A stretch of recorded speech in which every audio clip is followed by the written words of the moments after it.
lesson from Luke's Gospel is actually the first two parts of a three-part series of parables about joy that's felt when someone who's lost or something that's lost is found. Part 3, which comes right after where I ended today, isn't included in the lectionary, but it's probably the most famous parable that Jesus ever told. At least it's right up there with the Good Samaritan, and it's the parable of the prodigal son. Together, those three parables make up chapter 15, which is often referred to as the heart of Luke's Gospel. Oh, it's my iPad. Did you hear that? Yeah. I put my iPad up and it... Okay, well... One reason, it's comic relief for what's a very serious sermon, actually. One reason Jesus' parables are so powerfully effective is that he manages to use common experiences that we can all relate to, and I think the people that he originally told them to could as well, like searching for something or someone that's gone missing. Every one of us, I think, can remember a time in our life when we just had to search and search for something that really mattered to us, but that we'd lost. For example, and it may even be this morning, how many of you have had to turn your house upside down looking for the keys?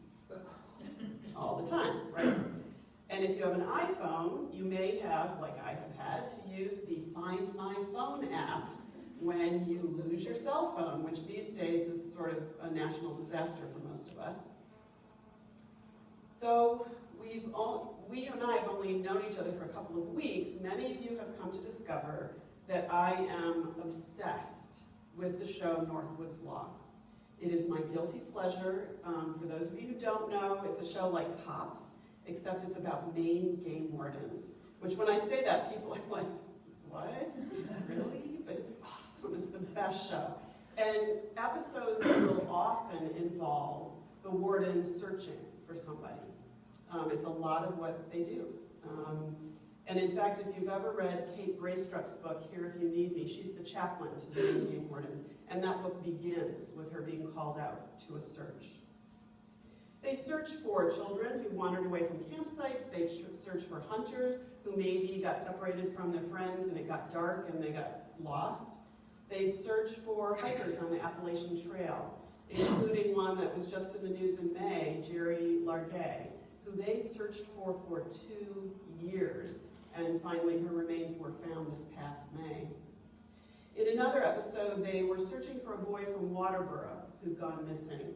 And at one point in the episode, the parents and family members show up at the command station and kind of read the riot act to the wardens and say, you know, you need to put us on a search team. Well, the search teams are very professional and they're done with grids and maps, and it's hard to just let anybody, you know, go wandering out in the woods with them. But the parents were panic-stricken, and they said, if you don't put us on a search team, we're just going to go out there in the woods by ourselves.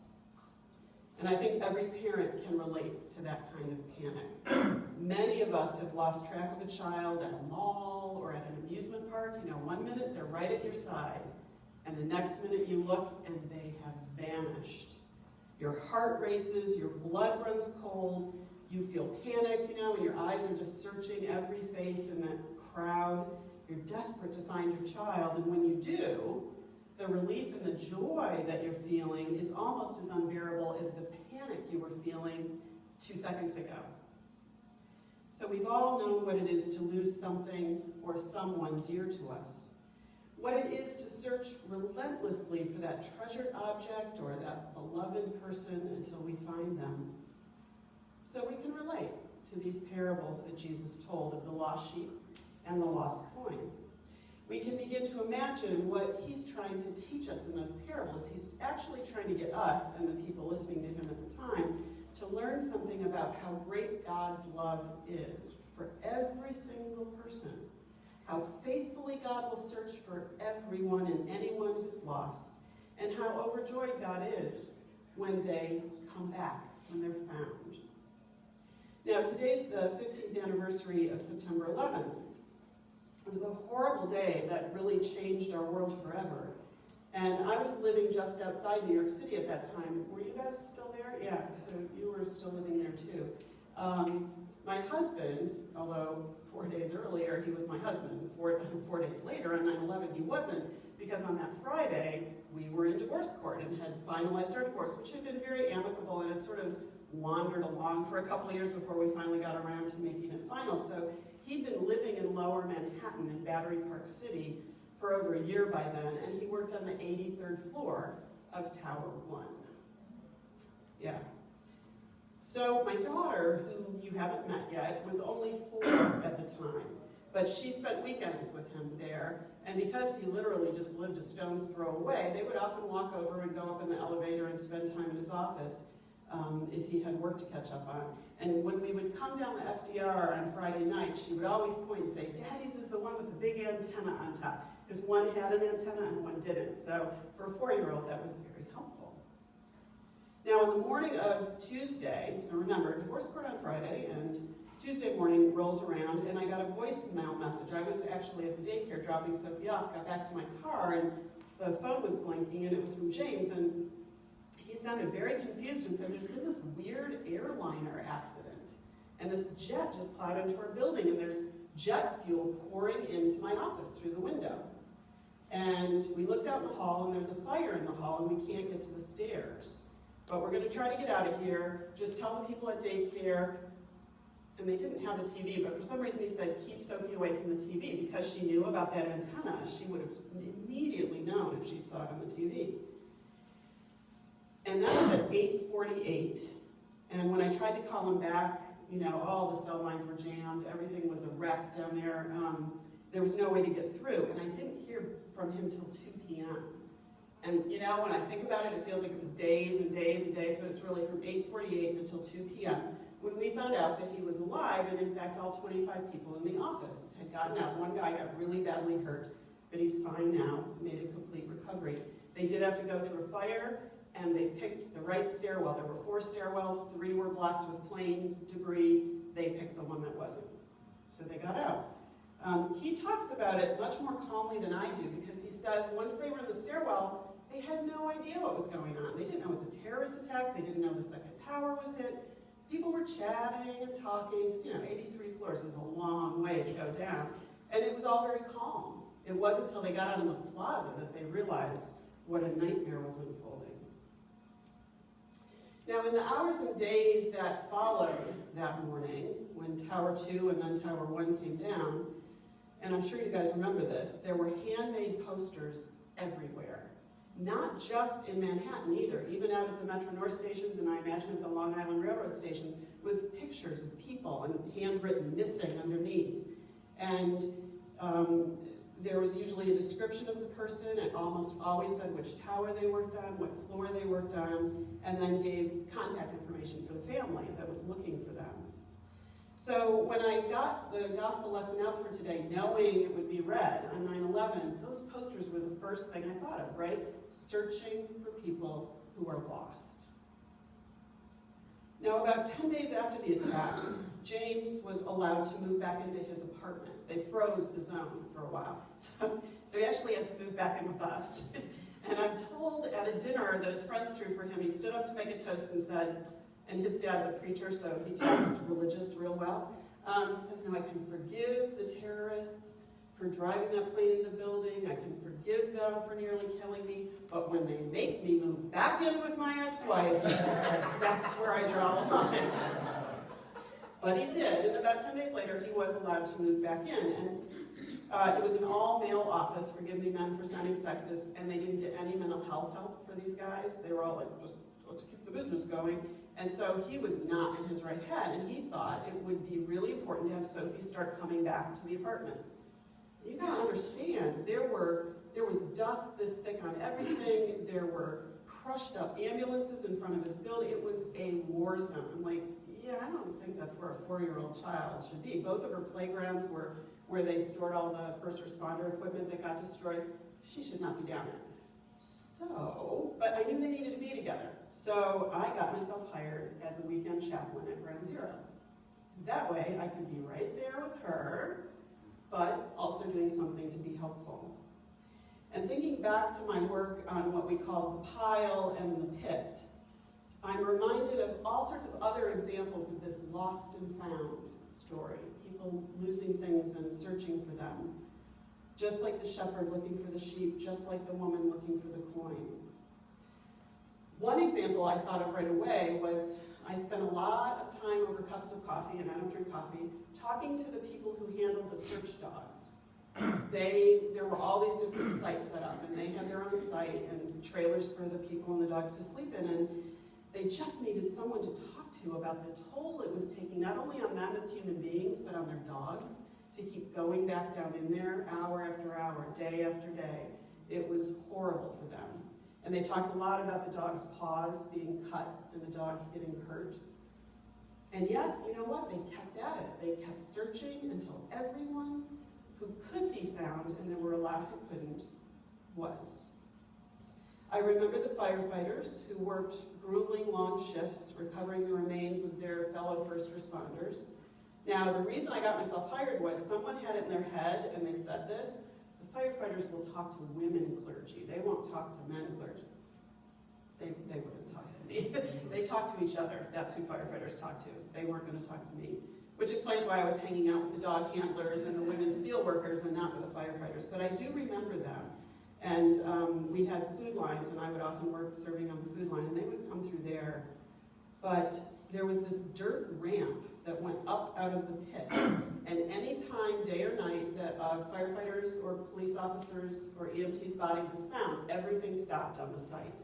All the firefighters and police who were there would line this dirt ramp until the body was brought up and put in an ambulance to go up to the Upper East Side where the morgue was. These guys, and they were mostly guys, very few women, were exhausted, they were traumatized, but they would not rest, and they would not stop. As long as there were lost ones that they thought they could search for and find, like the shepherd with the sheep and the woman with the coin.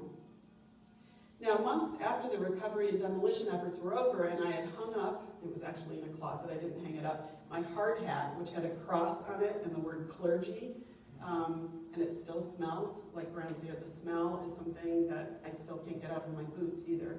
I put it away. This little envelope arrived in our mailbox at the Connecticut House, and it was addressed to the family of James Padden and handwritten. So I opened it, and inside was a tattered Rolodex card. Now, all the teenagers in the audience are going to be like, what the heck is a Rolodex? Rolodexes were these little plastic boxes of little cards that you could flip through, and you kept people's phone numbers and addresses and names on.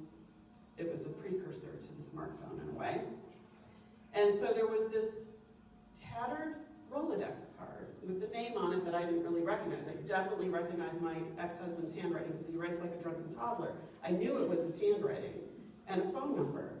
And then I looked in the envelope, and there was this paper with handwriting on it, a note from someone who said he was a steel worker down in the pit, and he had been working one day when amidst all that ash, and it really was mostly just ash and big chunks of concrete and debris, he saw this piece of paper intact, which given the fire that happened there that day was a very rare thing.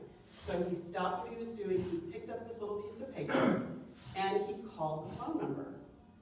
I eventually called this guy, and we talked for a while, and he said I was sure that whoever that belonged to was dead, but that their family would want it because there were so few artifacts that were able to be retrieved from the site. So he went out of his way to call the person on the card, who immediately told him, oh, he's not dead, he's still alive.